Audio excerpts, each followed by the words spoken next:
ikalat natin yung bidyong ito, no, pag pinutol natin. At the same time, pag-usapan na rin natin ito, isa pang kandidato na talaga namang napaka-trending ngayon. Dalawa yung pag-uusapan natin tungkol kay Kuya Will, mga kababayan. Alam nyo ba, trending ngayon si Kuya Will dahil lumabas po ang tunay na ugali. Sabi niya, siya po ay papasok sa Senado para po tulungan tayong mahihirap. Gasgas na gagasgas ang salitang mahirap. Gamit na gamit ng mga politiko na alam naman natin mag-OJT lang doon sa Senado. Pero ito ang matindi. Paano mo tutulungan ang tao, ang Pilipinas, kung sa isang tao lang, sinupladuhan mo pa? Mga kababayan, isang PWD po ang dinedma ni Willie Revillame at ito po ang usapan ngayon sa social media. Ito po, mga kababayan. Matindi to, si Kuya Will. Ayan po. Kita nyo ba, mga ka-GP Natics? Yan, hindi. Alisin muna natin yung ano ha. Ayan. Masabihin nyo, ang bilis natin doon. Ito. Isa pong PWD, nagtitinda ng sampagita, mga kababayan, ang lumapit po kay Kuya Will. Ayan, nakikita nyo sa inyong harapan. Ito po ang pangyayari na ito. Si Kuya Will binatikos matapos po niyang talikuran itong isang PWD na gustong lumapit sa kanya. Hindi napigilan ng ilang mga netizen na punahin ang television host na si Willie Revillame matapos nitong talikuran ang isang PWD na tindero ng sampagita na gusto siyang lapitan. Sa post mula sa isang netizen, makikita si Willie habang nagpapakuha ng litrato kasama ang ilang taga-suporta niya. Ngunit, nung lumapit na ang tindero ay makikitang may sinabi si Willie bago ito tumalikod. Kumbaga habang siya ay nagpapapicture kasama yung mga ibang mga tao, mga kababayan, siguro, yung mga tao na to, kilig na kilig kay Willie, mabango, di ba? Pero itong PWD, bigla po siyang tumalikod. Ang sabi niya, bigyan mo na lang ng jacket yan, sabi ni Willie sa kanyang staff habang papunta ito sa kanyang sasakyan. Ibig sabihin, dinedma niya po, mga kababayan. Ganyan ba ang isang public servant? Ganyan ba ang isang tao na dapat maupo sa Senado, maglingkod sa bayan? Eh baka mamaya, bulsa mo lang ang paglilingkuran. Di ba, Sir Tony? Nakakabwisit. Yung, dapat, mga kababayan, dito pa lang, makita na natin talaga kung anong klaseng tao itong mga to, mga oportunista. Magalit kayo kung anong magalit sa akin. Kung kayo ay supporter ni Willie, kahit makita ng staff ni Willie na siya po ay content natin, totoo naman.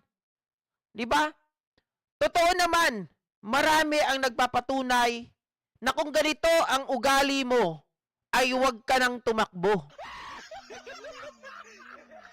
Wala kang karapatan, Willie Revillame. Wala ka namang gagawin dun eh. Wala kang panukala. Wala kang plataforma. Ang gusto mo, ang magbigay pa sa'yo ng plataforma, yung tao. E di sana yung tao na lang ang pinatakbo mo. Sa simpleng bagay na ganito, makikita natin ang tunay na ugali ng isang tao. Mabait sa camera, pero pag ang camera ay hindi nakatutok, malalaman mo ang ugali. Bakit ayaw niyang lapitan? Dahil nababahuan siya? Dahil baka hindi naliligo yung PWD? Baka itong PWD na to, mga kababayan, baka manghingi lang sa kanya ng pera? Palagay ko naman hindi ganon. Kasi tayo, ako, alam nyo, ito isang bagay na ikukwento ko sa inyo na ngayon nyo lang malalaman. Kaming mga influencer, nung panahon ng halalan, alam nyo naman siguro na ako po ay nagko-content ng mga kababalaghan 'Di ba? Ng mga content na tungkol po sa mga spiritual. Lumipat ako sa content ng politika. Sumama po dahil ang mga magulang natin, ang mga ninuno natin, lolo't lola ay mga loyalista. I was advised and invited by my friend JDB. Siyempre, lumipat tayo ng porte, hindi tayo kilala. 'Di ba? Minsan nga dumating sa point na may isang nanonood, cellphone ko lang. Dahil nga iba na yung porte, hindi sila nanonood sa akin. Tapos, kapag kami po ay lumalabas, siyempre, kilalang-kilala sila, 'di ba? Sila JDB. Kinakamayan, niyayakap, nakikipagkamustahan. Alam niyo sa amin, totoo. Yung feeling na, wow, I hope someday na mangyari rin yan, na makilala rin tayo, na tayo ay titilian, na tayo ay hahangaan. Yung ganong bagay, mga ka-GPnatics, yung simpleng, ibigay mo yung, alam mo yung paghanga sa iyo ng tao, na pag ikaw ay nilapitan, ibig sabihin gusto ka nila. Hindi para dahil gusto nilang manghingi sa iyo ng pera, hindi dahil gusto nila nabilihan mo sila ng iyong paninda. O siguro kung hingian ng paninda, that's very napakaliit na bagay yan. Magkano ba yung pera mo sa bulsa? Napakalaki naman yan. Diba? Magpa-public servant ka. Ang public servant is pagtulong sa taong bayan. Tapos eto, simpleng bagay, hindi mo kayang ibigay. Kaya ako nakwento yung kanina, mga kababayan, ang sinasabi ko po, utang natin sa lahat. 'Di ba nung tayo ay maliit, inggit tayo na tayo ay lapitan, na tayo po ay kamustahin, na tayo ay yakapin at tayo po ay tilian ng mga tao na hindi pa tayo nakikilala. I hope someday that will happen. 'Di ba? Nakagaya po ng mga kasama natin, kagaya ng mga sikat na influencer. Or sa kanila naman, syempre, si Willie Revillame nung hindi pa sikat, inisip niya rin yan for sure. Na one day siya rin ay maging sikat. Ngayong sikat ka na, nilalapitan ka, lalayo ka? Diba? Isaac Nava from UK. So, kumbaga para sa akin, hindi yun akma. Utang natin sa kanila ang lahat. Sa inyo, mga kababayan, sabi ko nga po, wala ako dito sa sitwasyon ko na to kung wala kayo.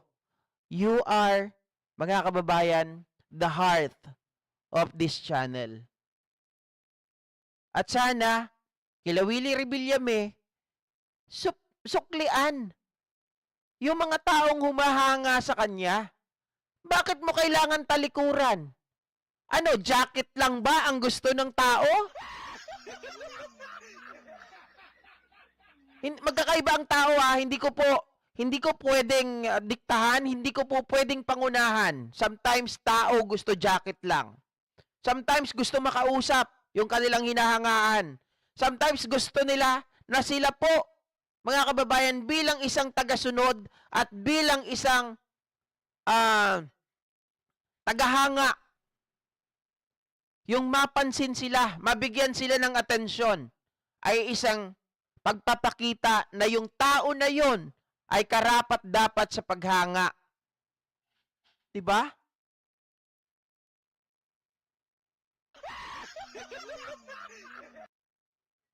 Ano? Mr. Information? AI? Jokmol. Anong AI ka dyan? Ako po, walang nagawa.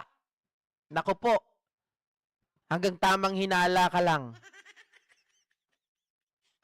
Baka pag kinuwento ko sa'yo ang tala ng buhay ko, ang kwento, ang tala-arawan ko, ang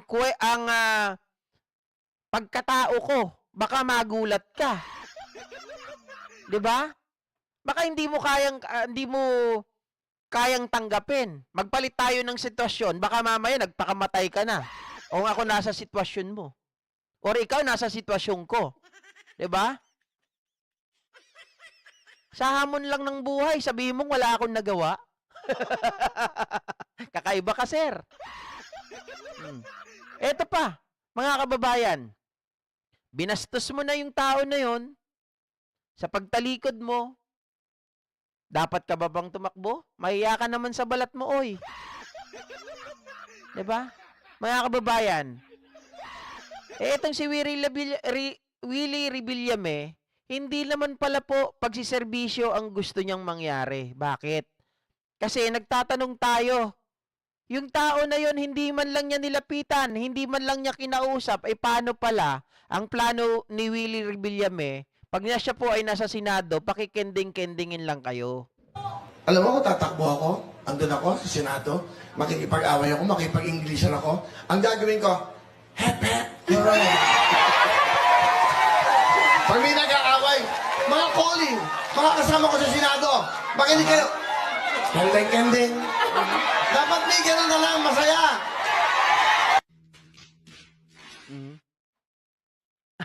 Oy, si Ray Rapol, pinagtatanggol ako. Yes po, nakita nyo naman yung sa mata ko, di ba? Yan. Oh. Kaya ako talaga ay panatiko ng mga PWD. Yung PWD na nagsisikap para, alam nyo na, hindi sila yung, ako kasi ayaw ko yung kaawaan ako eh. Hindi ko ugali yun.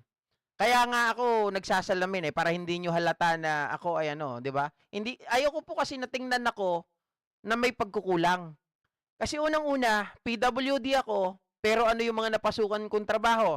Nagtrabaho po ako sa construction, nagtrabaho po ako as gwardiya, biruin nyo, gwardiya, nagtrabaho po ako sa call center, nagtrabaho po ako sa factory, ano pa? Nagtrabaho po ako sa kitchen, 'di ba? Dishwasher.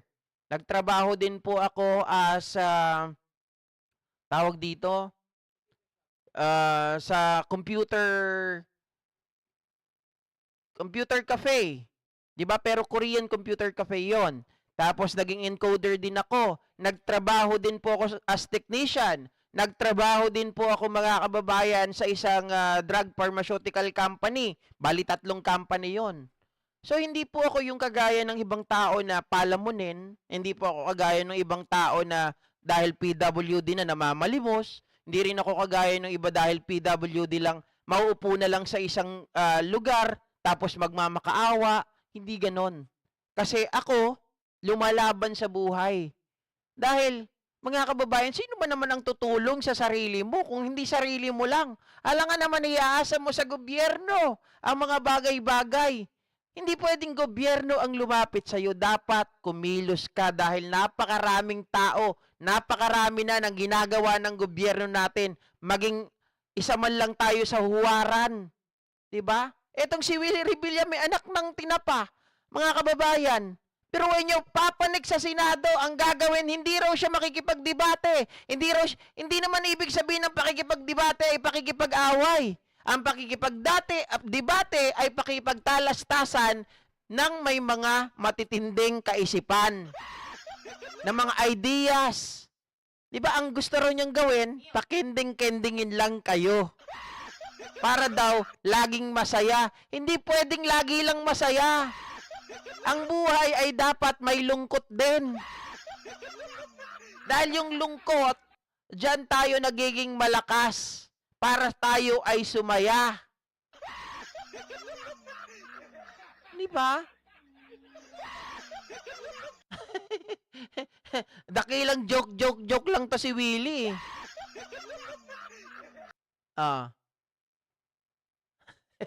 Hep-hep hooray daw eh.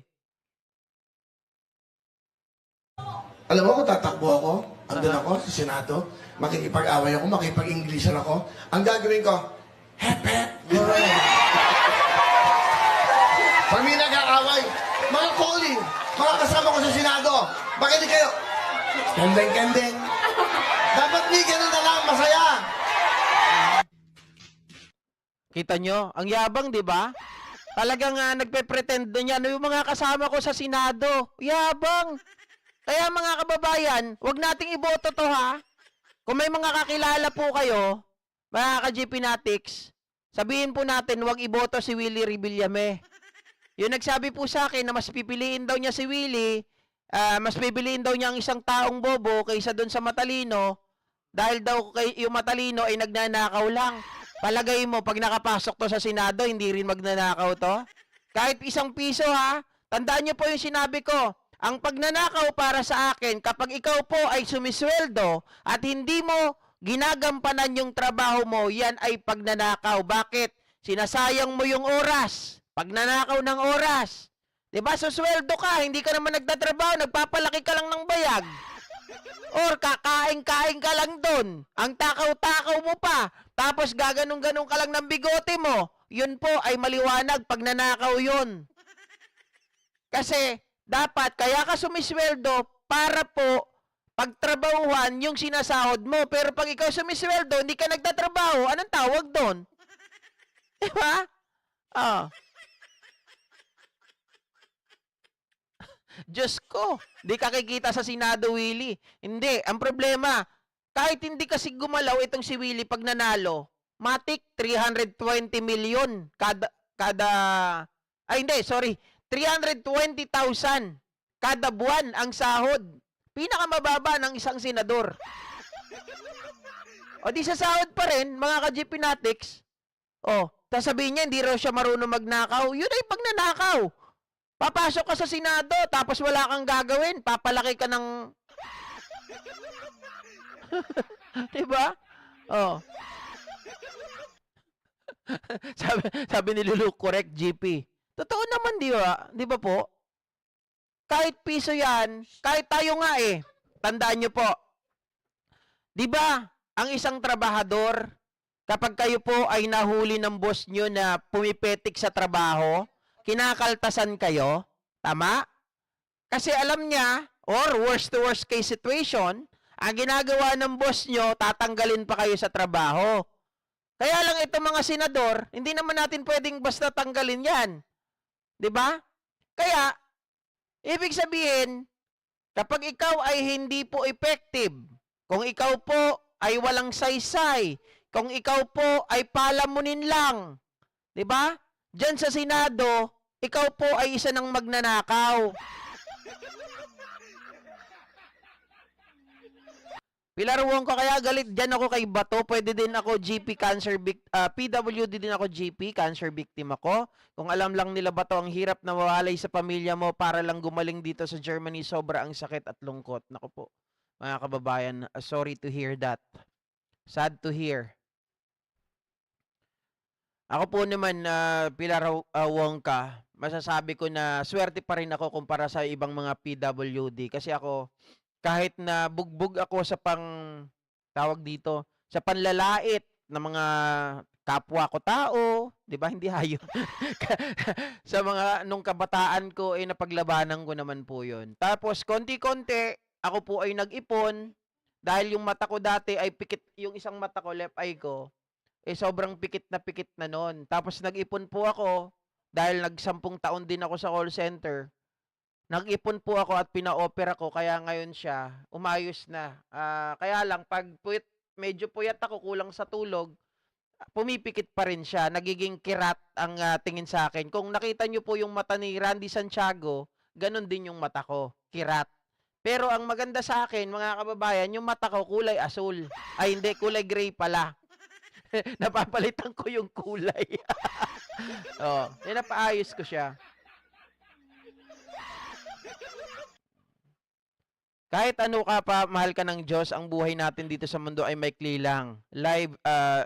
Maikli lang. Live your life to the fullest at huwag kang mangusga ng iba dahil lahat tayo may kapansanan, di lang natin alam. Sabi ni Aloe Vera. Hindi po ako nanguhusga ha.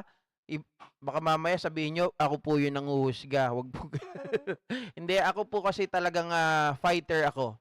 Hindi ako umatras sa laban. Sabi ko nga sa inyo, sa 10 taon ko sa call center, sa isang taong kagaya ko, naku, kung totoo sa inyong iba dyan, mawawalan na po ng pag-asa. Baka makita nyo namamalimos na. Pero ako, ang gusto ko, maging example ako ng mga tao na may kapansanan na wag po silang umatras, wag silang umurong sa buhay. Dapat lagi lang tayong positive At dapat mga kababayan, optimistic at syempre, huwag tayong makalimot dito sa itaas. Lagi yan. Kasi hindi naman tayo bibigyan ng ganitong sitwasyon ng hindi natin kaya eh.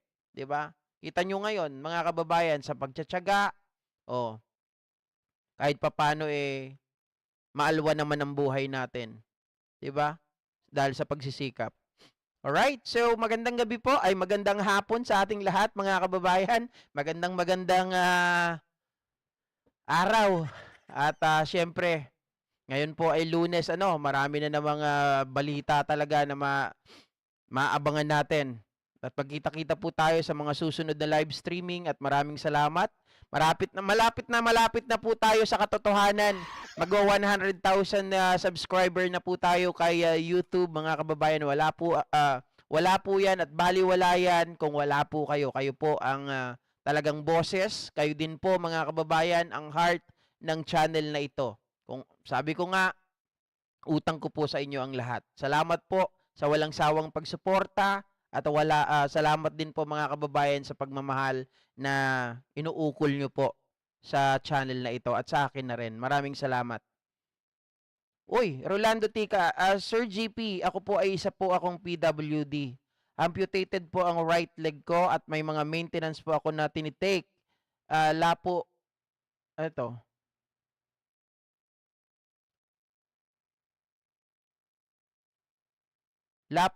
akong family sister ko lang po ang nagpo-provide sa akin.